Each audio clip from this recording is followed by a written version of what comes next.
সমস্ত আরামবাগবাসীকে আবারও সচেতন করা যাইতেছে যে সচিত্র পরিচয়পত্র ছাড়া কাউকে বাড়ি ও লজ ভাড়া দেবেন না।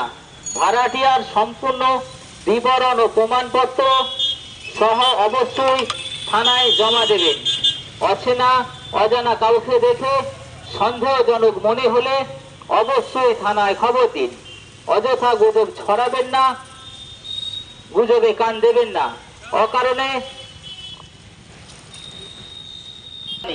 বাড়ির মালিক বা আবাসনের মালিককে অনুরোধ করা যাইতেছে যে বাড়ি ভাড়া দেওয়ার পূর্বে ভাড়াটিয়া সংক্রান্ত সমস্ত নথিপত্র সংগ্রহ করে থানায় এসে জমা দেবে।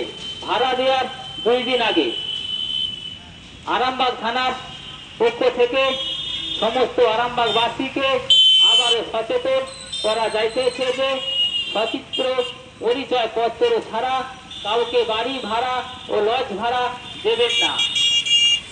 ভাড়াটিয়ার সম্পূর্ণ বিবরণ ও প্রমাণপত্র সহ অবশ্যই থানায় জমা দেবে। অচেনা অজানা কাউকে দেখে সন্দেহজনক মনে হলে অবশ্যই থানায় খবর দিন। অযথা গুজব ছড়াবেন না, গুজবে কান দেবেন কারণে আতঙ্কগ্রস্ত হওয়ার দরকার নেই। বাড়ির মালিক বা আবাসনের মালিককে অনুরোধ করা যাইতেছে যে বাড়ি ভাড়া দেওয়ার পূর্বে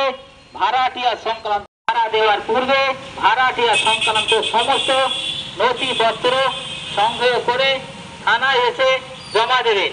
ভাড়া দেওয়ার 2 দিন আগে।